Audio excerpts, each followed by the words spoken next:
Shalom FCC, Shalom Bapak Ibu, Saudara yang dikasihi Tuhan. Apa kabar semuanya? Saya berharap Bapak Ibu, Saudara dalam keadaan baik.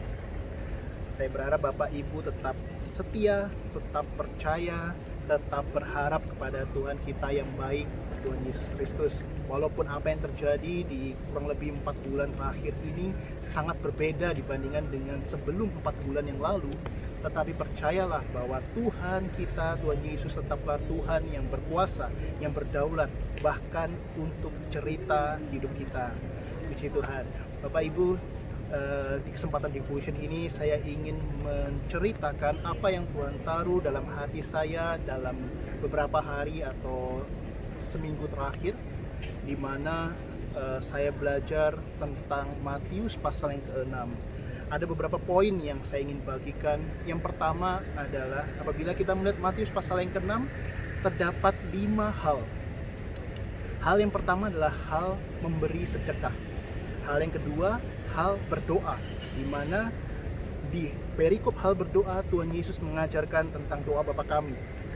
Hal yang ketiga tentang hal berpuasa. Yang keempat, hal mengumpulkan harta. Dan yang terakhir yang paling kita ingat, hal kekhawatiran. Apabila kita melihat runutan 5 hal ini, kita bisa melihat bahwa di urutan yang keempat, mengumpulkan harta, urutan yang kelima, kekhawatiran. Ada sedikit indikasi bahwa apabila kita mulai berbicara tentang harta, maka akan ada kekhawatiran yang muncul dalam kehidupan atau pikiran manusia. Di ayat ke-25, Matius pasal 6 ayat ke-25, atau ayat yang pertama di perikop hal kekhawatiran, kita bisa melihat penyataan, karena itu janganlah engkau khawatir akan apapun juga. Saya menggarisbawahi karena itu. Karena itu merupakan kata sambung yang menyambungkan sebuah sebab dengan sebuah akibat. Apabila kita mundur sedikit di perikop sebelumnya, di hal mengumpulkan harta, maka kita akan mendapati penyataan di mana apabila mata kita jahat, maka hati kita pun akan jahat. Dan ayat yang ke-24 mengatakan kita tidak dapat mengabdi kepada dua tuan. Apabila kita mengabdi kedua tuan, maka kita akan mengasihi yang satu dan membenci yang lain. Penyataan karena itu, janganlah engkau khawatir, adalah penyataan di mana Tuhan menyatakan apabila engkau memilih Tuhan, yaitu Tuhan Yesus menjadi Tuhan dalam kehidupanmu, maka janganlah engkau khawatir akan apapun juga. Itu adalah poin pertama yang saya berharap menjadi berkat bagi Bapak Ibu. Poin yang berikutnya dikatakan, jangan khawatir terhadap apa. Jangan khawatir terhadap apa yang akan engkau makan dan apa yang akan engkau minum. Apabila kita mengingat pelajaran waktu kita sekolah dulu, mungkin waktu kita SD, makan dan minum merupakan kebutuhan primer, kebutuhan dasar dari manusia. Tuhan mengajarkan di doa Bapa kami, berikanlah kami pada hari ini makanan yang secukupnya. Di hal kekhawatiran, Tuhan mengatakan, jangan engkau khawatir akan apa yang engkau makan dan minum. Bukankah burung di udara yang tidak mengumpulkan bekal diberi makan, dipelihara oleh Tuhan. Tuhan menyatakan janjinya kepada kita bahwa Tuhan akan memelihara kita, kebutuhan dasar kita akan dipenuhi oleh Tuhan.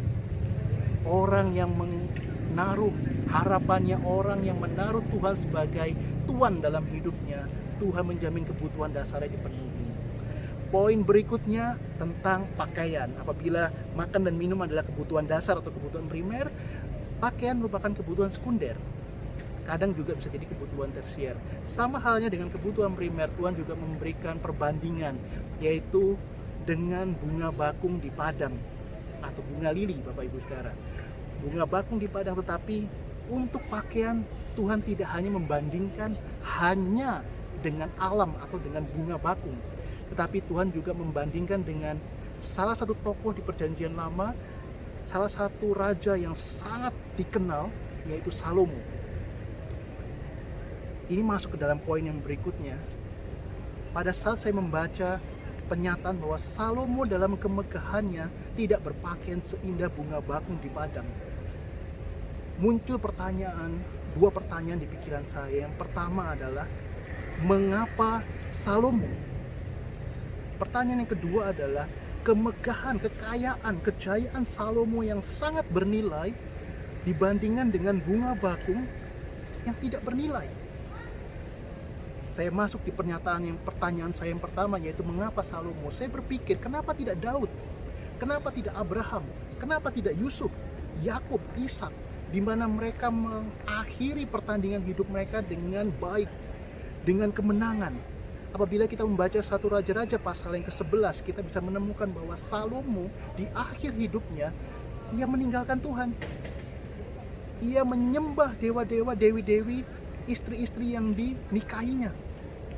Oleh karena ketidaksetiaan Salomo, menjadi cikal bakal kerajaan Israel terbagi menjadi dua, yaitu kerajaan Israel di utara dan kerajaan Yehuda di sebelah selatan. Sangat mengganggu di hati dan pikiran saya, mengapa Tuhan dalam Matius pasal 6 mengambil contoh Salomo. Pada saat saya bergumul dengan pertanyaan ini, Tuhan mengingatkan, pada saat Salomo pertama kali disebut di Alkitab, pada saat peristiwa kelahiran Salomo di 2 Samuel, pada saat itu Daud baru saja kehilangan anak Batsheba yang pertama, kemudian Batsheba kembali mengandung dan lahirlah Salomo.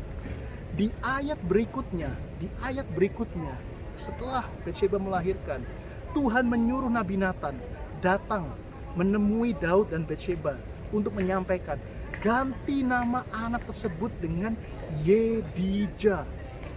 Pada saat saya mencari arti dari Yedija, arti dari Yedija adalah yang dikasihi oleh Tuhan. Pada saat saya membaca ini, saya sangat terkejut.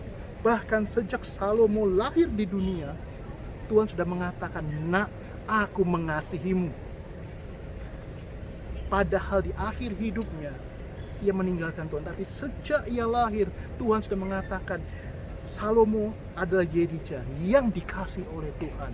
Dan kita tahu dalam perjalanan Salomo, ia mencapai kejayaan. Salah satu peristiwa yang bisa kita relasikan dengan kemegahan Salomo adalah ketika Ratu Sheba datang dengan teka-teki hendak mencobai Salomo di 1 Raja-Raja pasal yang ke-9. Kita bisa melihat bahwa Ratu Sheba membawa teka-teki hendak menguji seberapa hebat Salomo yang dia dengar di negerinya. Singkat cerita, begitu dia menyampaikan, mempertanyakan, begitu dia melihat bagaimana cara Salomo menjawab, bagaimana istana Salomo, bagaimana pegawai-pegawai Salomo, bagaimana cara berpakaian mereka, Ratu Sheba berkata, bahkan apa yang didengar dia di negerinya tidak sebanding dengan apa yang dia lihat. Hanya separuh kebenarannya dibandingkan dengan apa yang dia lihat dengan mata dan telinganya dan didengar dengan telinganya pada saat ia bertemu atau berjumpa dengan Salomo.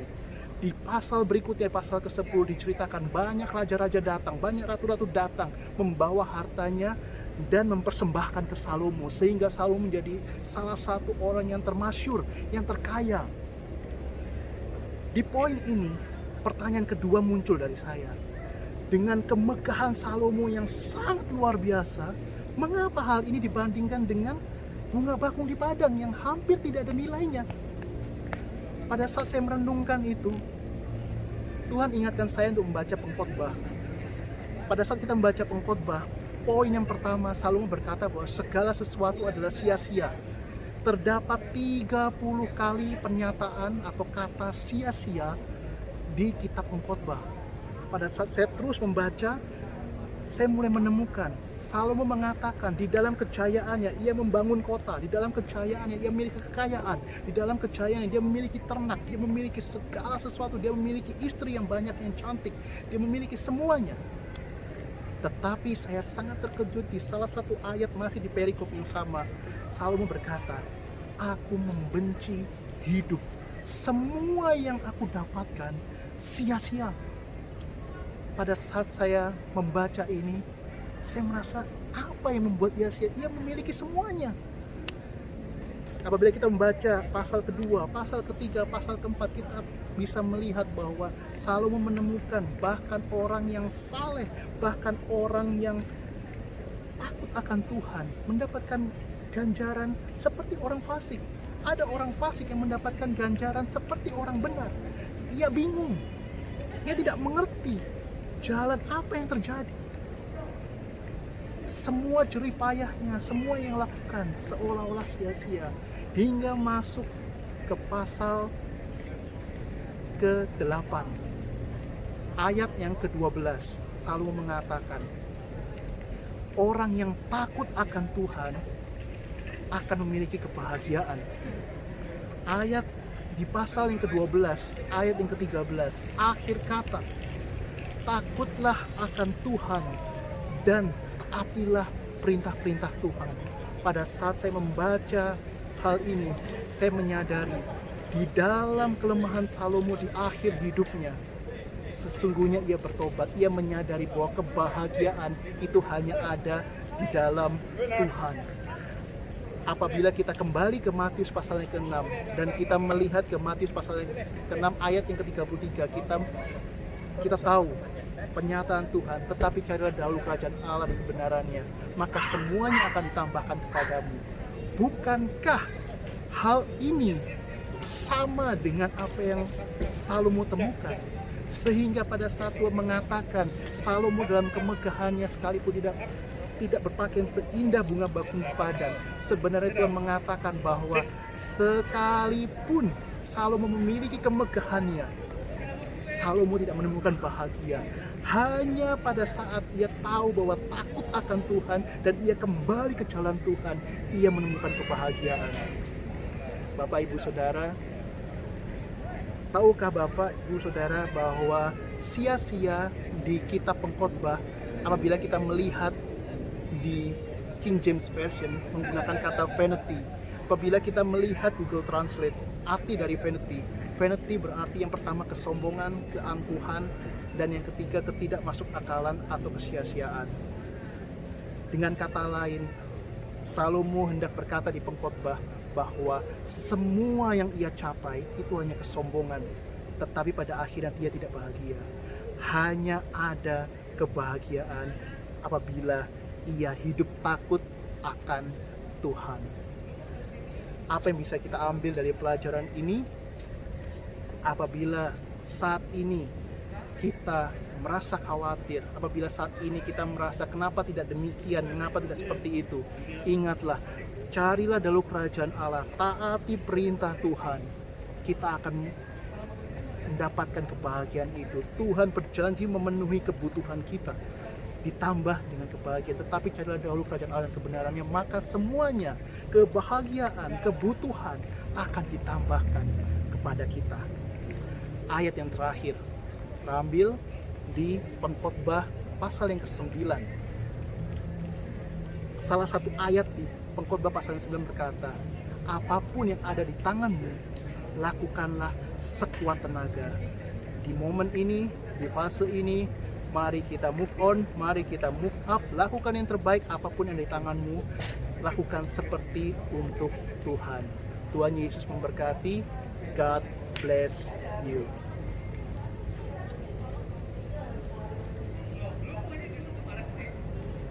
Amin.